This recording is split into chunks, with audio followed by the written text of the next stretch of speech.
Let me get their argument clear. Their argument is that there's a genetic basis for mental disorders that needs to be treated with medication, and that the studies show that there's anomalies and that treatment with medication reduces symptoms and improves quality of living.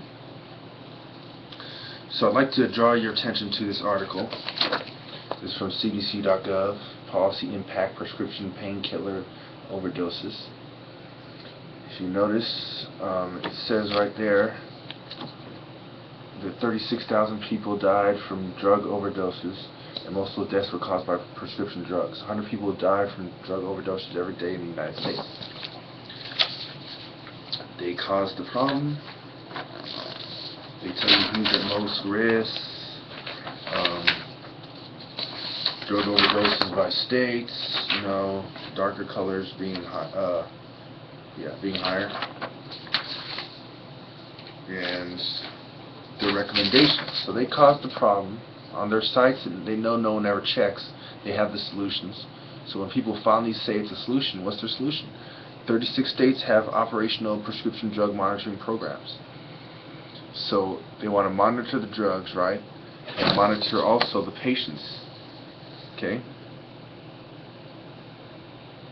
Patient monitoring program, prescription drug program.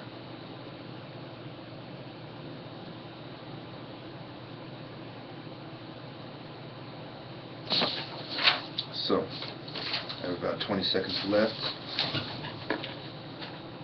In the American Journal of Chinese Medicine, in 1981, it says flat out that Tai Chi helps, and it has a combined physiological, psychological, and physical effect. Let's see, I'll show you the CDC. Alright, now, their studies come out that says 5 disorders share genetic risk factors. And they talk about people with the same genes in this article. It's from the New York Times, February 28th, 2013. Gina Colada. It talks about how this guy was surprised because people with the same genes have different disorders. Let me see if I can find that part for you. Yeah, pretty much in the first paragraph talks about it. The psychiatric illness seemed very different: schizophrenia, bipolar disorder, autism, major depression, and attention deficit hyperactivity disorder. Yet they share several genetic glitches that can nudge the brain along a path to mental illnesses.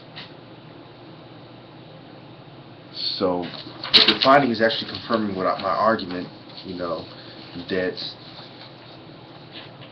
yeah, there's such thing as brain damage, like I've always said, but the majority of your behavior is your psychological effects. And I talk about Tai Chi, the mind over matter, and I'd like to briefly touch on the fact that they talk about how Tai Chi helps, like in that study, but nowadays most of the studies that come out, you know, it's hard to find one since '81 that hasn't done a study based on people who take Tai Chi and take drugs.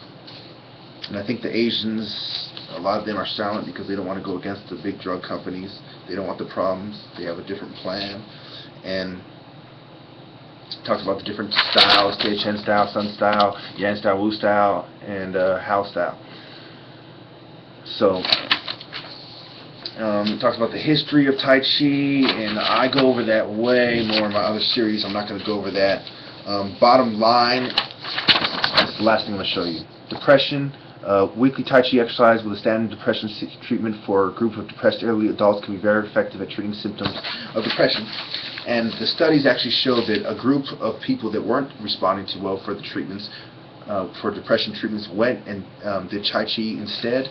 I mean, not instead, but also, and it improved, showing that it was really the Tai Chi that helped, not the medication.